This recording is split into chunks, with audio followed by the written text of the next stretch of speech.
backstage at the Human Theatre in Boston, and my friend Helen is in the audience, and unfortunately I couldn't go and visit her where she lives because there's a museum of cryptozoology there, so a lot of great Bigfoot information that I'm after. But one of the things she's brought me, which I'm so pleased to have, is her book May to May.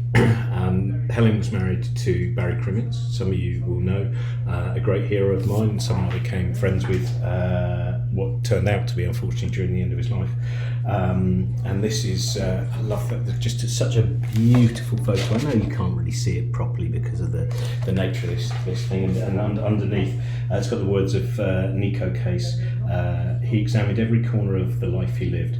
That is the truest definition of bravery I can imagine. In the last 2 years of his life, in a speech he gave, Barry said 5 words that sound so simple, but they are the key to better humanity and the survival of our species. In this Me Too era, as people call it, the era where suddenly it's okay to tell our difficult stories of darkness, we are still missing the most important piece, which Barry summed up in 5 simple words: be brave enough to listen. There's a lot of beautiful things in this, and there we are. Stephen Wright, who was at the gig last time. Actually, I'll tell you a story about that another day. But he said, my friend changed my life. Our relationship was based on great laughter and great respect. I will always miss him. Barry Crimmins.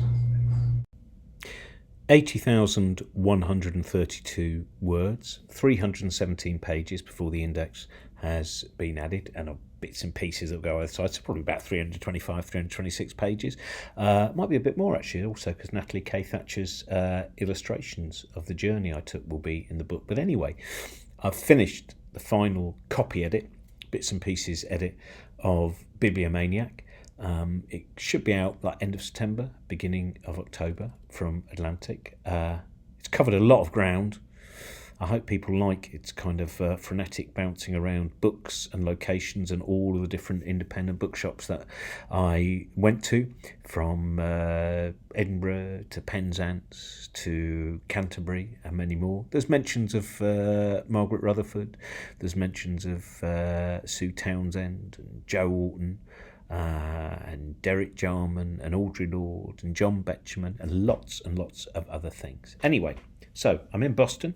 That's where I'm playing tonight with Brian Cox. I'm in my hotel room where I've finished now with Bibliomaniac, but tiny little things.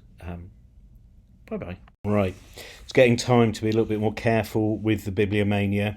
After we did a jog and some exercise and I finished in the copy edit of the book, I just popped to Brattle Bookshop, which is only around the corner from my hotel, and they had a lot of $5 kind of pulps, and so I'm a big fan of Richard Matheson, so I thought I'd get the film tie-in of Somewhere in Time. Beautiful romance. A lot of people like that in the early 80s.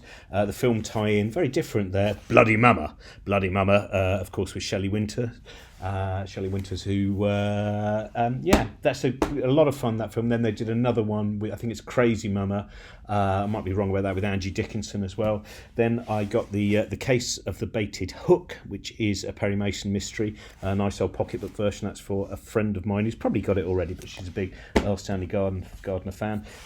About the Kinsey Report, Sexual Behaviour in the Human Male, another one that I kind of just think that I'll probably be able to turn that into a show or something. I don't know. Nice copy for $10 of Jeff Dyer's latest, The Last Days of Roger Federer. So I'll read that on tour. And this is the one that I particularly loved getting, which is the first edition Ace paperback of Philip K. Dick's Dr. Blood Money. I can't stop my bibliomania wherever I go.